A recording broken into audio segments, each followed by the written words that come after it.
Hi and welcome back to Cheeky Crypto. My name is Nick and today guys we are jumping down into the world of VeChain, taking a look at the price action of VET, see what's been going on most recently and what we would expect to happen next. As we get into this video, if you find it useful and informative, hit the like button. I really do appreciate that. If you happen to be new to the channel, then why not go ahead and subscribe, tap the bell, select all notifications, and in doing so you will be kept up to date with everything that we do here at Cheeky Crypto. Now if you have not yet joined us in Discord, the link is in the description down below. It's a fantastic community talking crypto 24/7. It's completely free and I don't think you'll be disappointed by what you find down there. So why not go ahead and check it out today. You'll also find several other links in the description down below, everything from the Patreon services all the way through to Ledger, Nexo, and of course the community-led Cheeky podcast as well. So any of those are interesting to you guys, why not check it out in the description down below. Okay guys, let's get started though. Let's jump right down into the world of VeChain and take a look at the recent price action of VET. So here we have VeChain paired up with USDT on the hourly chart and Binance is the data source. Now, if you can remember back to a little while ago, we were talking about some of the interesting kind of structures that were going on here when it comes to VeChain. The fact that we haven't really hit this five-wave structure inside our wave 3 here. We're looking for a break to the downside. We're looking at 3.531, obviously failing to hit those high points. Okay, now these are some interesting kind of moves that have been going on, and there's a couple of scenarios that can now play out, and we're going to walk you through what they look like. Okay, and so we're going to start things off by taking a look at this 5-wave structure. Okay, so this 5-wave structure was triggered here when we went past the 1.618 times the wave 1 little structure this side.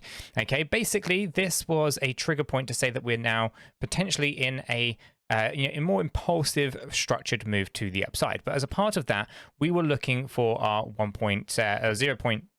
0.3531, which obviously we failed to hit. Okay, so we understand that this was all looking pretty good, but we were looking for that to kind of confirm things. So with that being said, and the breakdown we've had the downside recently, we can see has crossed this part of wave 1 here. So we know it's not an impulsive structure to the upside. It's not under a 53535 structure or anything like that. There's only a couple of scenarios now that's left for us to kind of articulate what is potentially going on here. Okay, so the first one and the most obvious one is that it's just a 3-wave structure, as I can go ahead and just remove this and we can just go ahead and say it is a simple kind of 3-wave structure that looks like this. Okay, that's the simplest way of kind of reviewing what is going on when it comes to VeChain and this price action. The other way of looking at it is more as a leading diagonal. Now, a leading diagonal would be made up of 3-wave structures, such as this one just here. We have 3 waves. We then have our 3 waves to the downside, which we have over here. Okay, and then we have a 3-wave structure to the upside, which we've just completed, which would be this one up here. Okay, and then we would be looking for a 3-wave structured drop to the downside, which could be over here, for example. Then we'd look for one final 3-wave structure to the upside, like that. Okay, and what this would be a leading diagonal, basically wave 1, wave 2, wave 3, wave 4 that overlaps wave 1, and then a final wave 5. However, I do have a couple of issues with this theory. The first is that wave 1 is typically actually normally the longest wave.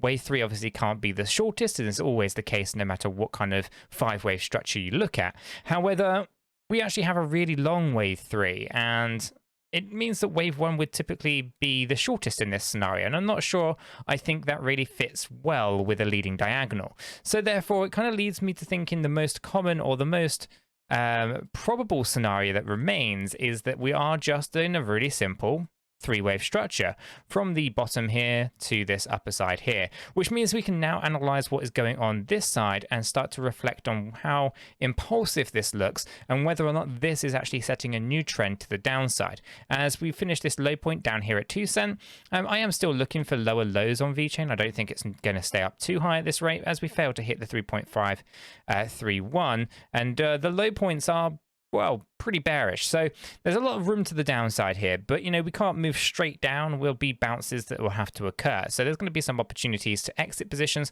before maybe accumulating again if we wanted to and all that kind of good stuff. So let's drill down. Let's focus in on this recent structure just here for VeChain, right? So when we were last talking about VeChain on the live streams, we're talking about this move down here, and we can see that we kind of hit this 1.618 area just at this low point over this side, and we can see that we went straight through it, and we basically just continued to fall down. Now what I'm going to do is I'm going to delete that fib for a second, and I'm just going to take a note of all of these kind of bounces that are going on here, just so that we can understand, you know, what is going on. And this one's really interesting to me, this particular structure. So I'm just going to measure this one, and then we're just going to move this fib to this area, and we can see that we came down pretty low, not quite to the 1.618 though, but that's an interesting area that really has caught my attention, because this could be a 1, 2, kind of 3, 4, 5 wave job in itself, meaning that actually what we've ended up doing here is seeing a structure that looks like this, and we could end up with a really big trend to the downside. So that's kind of quite a bearish kind of structure. So although we haven't hit that area just yet, I think it's worth kind of noting. So what I'm going to do is I'm actually going to remove this one because we don't need this one anymore. And what we will do, however, is actually just mark up this line here. Okay, so this basically comes in at 2.544. That's going to be the trigger point that we're looking for here. And you know what we currently are looking for is a bit of a move to the downside here. And I think we probably have a kind of substructure in here as well. 1, 2, kind of 3, 4, maybe even this is a 4, 5 still to come. We are looking for 2.544 to really get a good confirmation behind it. Although trying to dissect this any lower is getting really difficult at this point.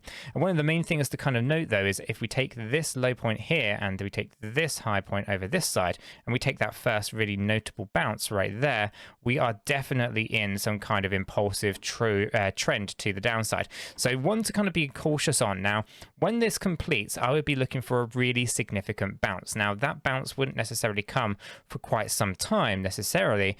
Probably over the weekend we're probably still going to look a little bit bearish, but basically if we are following something like this, then I would expect once we have completed that kind of fifth wave down lower, not the first one but the second one, then I would be looking for a 3-wave structure that's actually quite noticeable, pretty significant, at least 50% or so of this crash to the downside back to the upside. And then from there I would then look for further downside afterwards. As a minimum expectation here would be a zigzag pattern, which would be basically 5 waves down, 3 waves up, and then 5 waves back down. And as you can see, that's where my expectation would be, that we would lose this lower area and would come down into new lower lows. And obviously we'll be able to measure that closer to the time to make sure we get an accurate representation on how low we think this thing is going to go. But as you know from recent kind of streams that we've been doing, we've been talking about basically anywhere between 1.8 cent all the way down to 0.007 of a cent. So there's a lot of volatility in there and a lot of room to refine that estimated low point. So this structure is actually really critically important for VeChain so that we know how low we're going to go, where we can accumulate, and how high we're going to basically ride this onto the next run upwards, right? So knowing that this is looking pretty good, and we have you know, some pretty good expectations, we should probably dive down into some of the background data a little bit just to understand, you know, what is going on here. So the first thing to do is probably throw the volume on, and if we do zoom in on this, we can kind of see that there's a lot of selling volume. Although it did actually diminish on this particular move to the downside, it came in pretty hard again right here as fear starts to seep into the market. There's low buying volume, as every time there's a pocket of buying volume, it seems to drop down pretty low quite quickly afterwards. So that's not giving us a huge amount of confidence, which basically tells us that there's not a good sentiment in this space right now for VeChain. We can go ahead and check the stochastic RSI, and again we get to see a very common thing here is that we're back up in the overbought area on our hourly chart, indicating that we're likely to have completed this little mini fourth wave, and we'll look for that final fifth wave down lower on our hourly chart. This is going to be a good indication of finishing wave 3, and then once we finish wave 3 we'll look for a slightly bigger wave 4, which once that is done we'll bring back down into new lower lows on that kind of structure, taking us into a wave 5. We'll know more about that closer to the time as to where that bounce is likely to occur, and then of course I think we'll be moving up pretty reasonably, and then we'll move back down. Okay, so if we take a look at the kind of areas of resistance and support which we could be revisiting, I think we're going to be probably around that kind of 2.9 to 3 cent range. Seems to be a pretty obvious area. Now if we come up to the 4 hour, you can see that this thing is oversold. That's going to be really helping our need for that bounce to the upside, that dead cat bounce. The same with the 8 hour, and the daily's in a really good spot as well, right? The weekly is overbought, so we know that there's a macro decision to come down here, then we're just going to need to have these natural kind of healthy reactions in this space. Collapse down, bounce on up, do not cross the high point and then drop down again. Okay, and what we're looking for is we're looking for the daily, the 8-hour, the 4-hour, and the 1 hour during this moment just here for VeChain to go from oversold to overbought on our stochastic RSIs, marrying up with our weekly time frame so that we can then correct our weekly, daily, 8-hour, 4-hour, 1 hour, all of it to basically come down into oversold during the correction. Now, obviously, the stochastic RSI does not really care too much about the level of price movement that you have. It's all about the momentum and the sentiment behind the price movement that's more important for the stochastic RSI. So I think we can lower the weekly stochastic RSI reasonably from this point to this point here under the right circumstances. But at the same time, it's possible that we do enter into much lower ranges. But we'll know more about that as time progresses, as we go into September and we start to see what happens around there. But for the most part here, we are looking for a little bit more bearish news, a little bit more bearish kind of to finish off the structure, come down, hit the 1.618, complete the wave 3, go to wave 4, down to wave 5, 3 waves up, 5 waves down after that. And all of that will probably take a good month or so, maybe 8 weeks even to play out. There's quite a lot of stuff to kind of get through in that and kind of a lot to unpack. So ultimately, VeChain's looking reasonably well. I'm quite happy with this. Obviously, we don't want to panic sell or anything like that. There's going to be a bounce to the upside of significance. This is really clear to us on the daily chart, the 8-hourly chart, the 4-hourly chart. But we obviously do want to be keeping a close eye on that. We want to make sure that we kind of get out of positions if we wanted to, before we actually see another move to the downside. Now, on that note, it is probably worth, if my button will work, I don't think it's working. Is it going to? There we go, I'm back. Yeah, so basically, as I was saying, I'm not a financial advisor. I can't give you financial advice. All I can do is give you my thoughts and opinions on the data in the charts as I see it. Now, for the most part, what I'm seeing within the data, within the charts and all of that is basically a 5-wave structured drop for VeChain, where we do expect a 3-wave bounce to the upside that should not go higher than the origin. I'm estimating that to be about 2.9 to 3 cent before we move back down in another 5-wave structure going into new lower lows on VET.